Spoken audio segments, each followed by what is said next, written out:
Newcastle crew, welcome back to the podcast. I am Lilith. And I'm Phil. Up for discussion today is issue number 38. First, the Saga of the Swamp Thing, continuing our Constantine journey. I like this issue a lot. Like, things are getting fleshed out very quickly in this arc. I appreciate that. Mm-hmm. I do kind of miss the structure from the last one, though. I thought that was a lot easier to follow. There's a lot happening. Yeah, but I mean, did a lot really happen last issue? I mean, we learned about Swamp Thing's new ability and, you know, it kind of an intro, sort of, kind of, for John Constantine, but there really wasn't a lot of action. Well, Swamp Thing's not really about action, and as a fan of Swamp Thing, like, that's something either you're okay with or you're not. But I think, like I said, I like the dialogue and the character interactions, and that's kind of just what Swamp Thing is about. But we also learned that there's, like, this ominous thing coming in a year. We get introduced to the characters that Constantine kind of brings in, and that's just kind of a lot to absorb, I guess, is why they chose that structure. Plus, you know, he was regrowing himself. But, like, this one, it's like people are saying goodbyes, and there's like boys just running all crazy. Yeah, it's just a lot. And there's like people with sharp teeth. Like, it's a mess. You mean vampires? This issue was creepy, right? Like, it was like something straight out of like a Friday the 13th movie for me, which is a good thing. Well, yeah. How'd you feel about it? No, I liked it. Like I said, I think a lot more happened this issue than last issue. So those are vampires, yes, right? Yes, it is. The mother did not look like a mother. They should have made the mother thing look like Ursula from Little Mermaid. Instead of this weird alien blob. Big beach ball. It's like the face of Bo or something. I was just like, moisturize me. Hashtag Doctor Who reference. Sorry. Yeah, this was like a really weird, creepy kind of thing. I'm like, wait, what happened to last issue? Well, I guess they had to get back to it because, I mean, technically isn't Swamp Thing a horror book? It really is. But this one, for some reason, and it still like kind of creeps me out. I don't know why. I think it's like eggs. Things like laying eggs in you or something. It's just one of those things. Just creep me out, make my skin crawl. Yeah, I don't know. I think they had to justify, Constantine working with Swamp Thing. So it's like, okay, we need a supernatural menace. So yeah, sophisticated suspense. You gotta love that. And I'm just looking at the cover, and I'm just like, remember the days when it was like 75 cents? Oh, yeah. Oh, I missed those days. And hey, the very first issue of Swamp Thing was only 20 cents. Oh, Do you man. know what it's worth in good condition on eBay? Oh, I'm sure a lot more. It's like, last time I checked, for like something as low as like a 7.4, it was like $368. So I was gonna say it's probably a couple hundred. Yeah. So if you collect the Swamp Thing and kept it in good condition and you need cash, there you go. Anyway, yeah, I just, this issue still creeps me out, so this just automatically is a good story because I feel like Swamp Thing always kind of holds up because it is a horror story. Oh man, I can just imagine a young Lilith Hellfire hiding under the covers reading with a this. flashlight. Seriously. Yeah, I don't know, like it was just kind of weird though, like the kids, and it was just like. That just freaked me out a little bit. I don't kind of over vampires too, so that's probably another reason. I was just like, oh yeah, this issue, that happened. I just kind of wanted more of Abby and Swamp Thing, I think. Yeah. But it's like, once again, you gotta get back to putting butts in the seats and the pages get to turning. And how do you do that? Vampires. Always vampires. Yeah. And I think, back in the day, I mean, before, they wrote for the graphic novels and stuff, I think you had to have a quicker pace to issues and stuff. Very true. But, like, let's just talk about the best things. Just, like, Constantine just kind of walks away and goes, oh, well, good luck with that. Like, what? This guy is a douchebag. It's like, why stick my neck out? Vampire stick my neck out. But so he's like, let me just point this big sodding creature. The cover is just like, I don't know. This is something about Swamp Thing covers. Like I don't know if it's just because like they're from the 80s, but like they just don't really draw you in that often. They always just kind of look like, wait, is this a poster for a creature from the Blue Lagoon? I mean, they even homage that in like issue 25 of Swamp Thing with him and Abby when they were making up. So it's just kind of a pet peeve of mine, I guess. Oh god, I don't miss the 80s covers. But then again, I don't miss the 2015 everything has to have 5 variant covers either. So just be glad it wasn't a variant cover, I guess. Oh, but yeah, how did you like the horror element of it?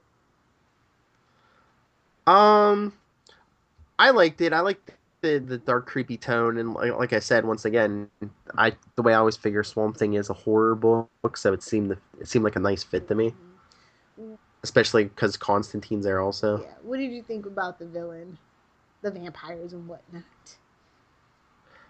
Uh, uh it just seems so creepy coming out of that lake or whatever, and then the friend goes back for his friend, and they grab him, and then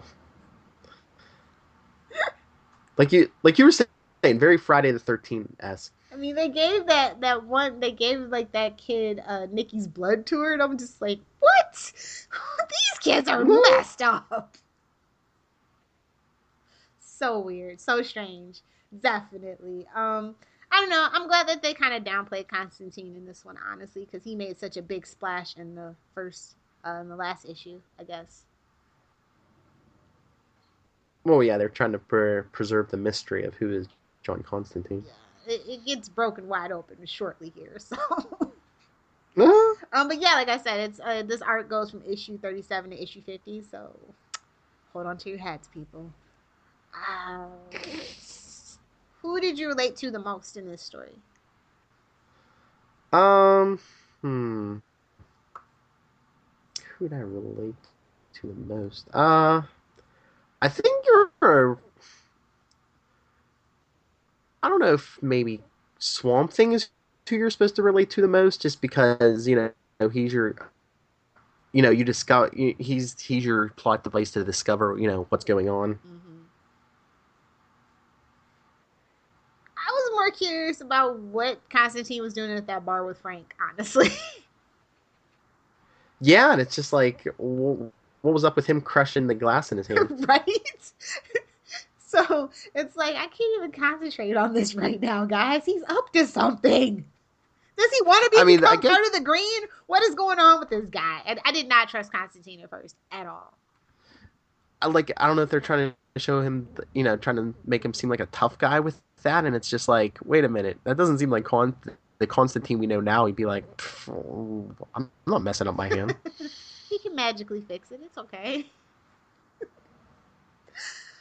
Yeah, I definitely, like I said, I was just like way too distrusting of Constantine, so I was just like really distracted. And then the vampires came out, and I was just like, oh right, those are a thing that exist in the DC folklore, in the mythology. Like we even have the actual Dracula in our lore. I know Marvel at one point did, but it got erased, right?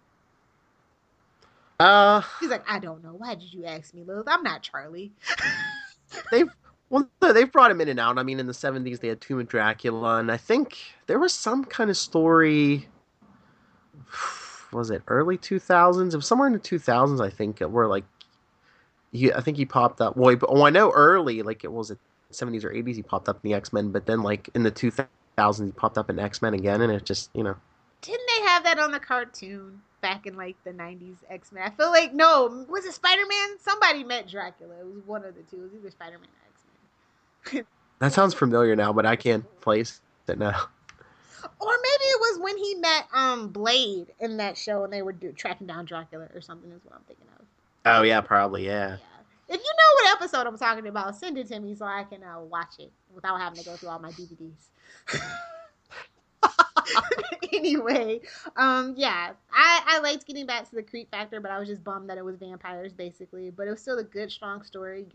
Your curiosity is very much piqued about Constantine, and it's always great to have like an homage to a classic like slasher flick. I think, Mm-hmm. especially if your vibe is horror, so can't go wrong with that.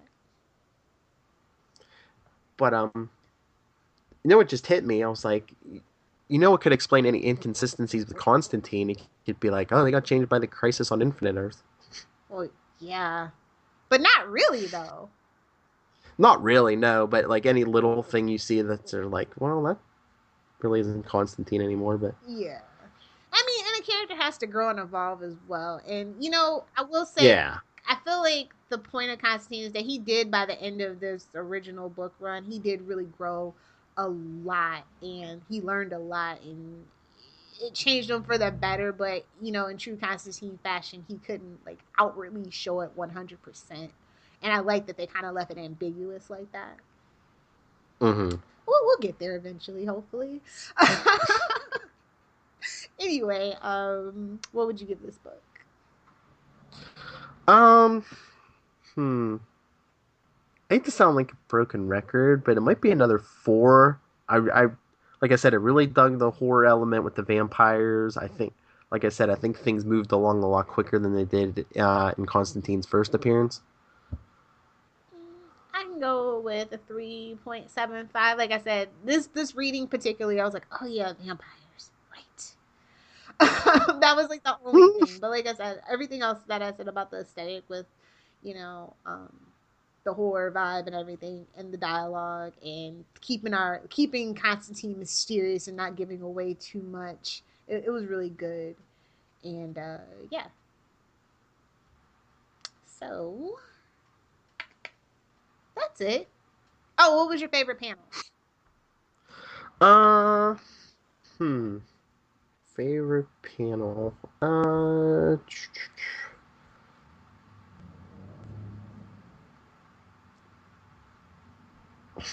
Mm, it could be.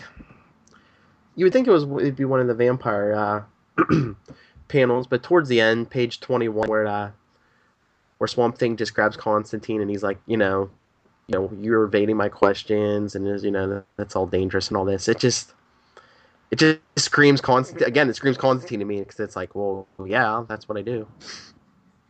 Yeah, that's what I do. I think my favorite one is actually when we get the title page, with the still waters on it, and it's murky and it kind of looks like mermen gone mad. I don't know, like they still just had a flair for it. Like nowadays, it just has like all these boxes, and they don't try that hard really, and they're like start to tell the story instead of like really preparing you for the story. They just jump in usually with these title pages nowadays. So I guess out of Mm-hmm. nostalgia, I just really appreciate that it's just really clean, and it just like helps you go, okay, what could this be about? Get you to theorizing. Do you know what I mean? Yeah. I miss that. Yeah, I see that. I think that from time to time too. That it just seems like the writing style and just the way they set the books up is different now than it was back in the day. Yeah, you were allowed to like kind of meander and indulge in the art of it. Nowadays, Yes. it's like, all right, get to the story. Come on, and don't forget, don't tell them where this falls in the continuity. That's a no no. Oh, anyway. So yeah, time for shameless plugs. All right. Well, for me, you can always contact me about anything Marvel or DC. NightwingPDP at gmail.com, and on Twitter, I'm at NightwingPDP. As for me, you guys can find me at Lilith Hellfire over on Twitter, lilithhellfire.tumblr.com if you have Tumblr, and my website, lilithhellfire.com. Easy branding, right, guys? As for this podcast, you can find us on Twitter, Philip. On Twitter, you can find us at Newcastle Crew, We are on and Facebook. on Sorry. sorry. I'll just do the the social media, you can just do the actual thingy. How about that? So on Facebook, you can find us at Newcastle Crew Podcast. And our email is newcastlecrew@gmail.com. Those are all the ways to get a hold of us. We look forward to hearing from you guys. Don't forget, if you like the Facebook, don't forget to stop by and leave a comment. Or if you see an article that you like, share, comment. And you can also direct messages right on Facebook without the use of pesky old email. Right? Email is becoming pretty archaic at this point, right? So anyway, this has been Lilith and Phil, the Newcastle Crew. If you want to join our conversation on Twitter, please don't forget to use the hashtags Newcastle Crew and or Constant One, capital C, capital O. Until next week. Remember to always wait at least 20 minutes after eating before going swimming, and be sure to check the water because you never know what's down there.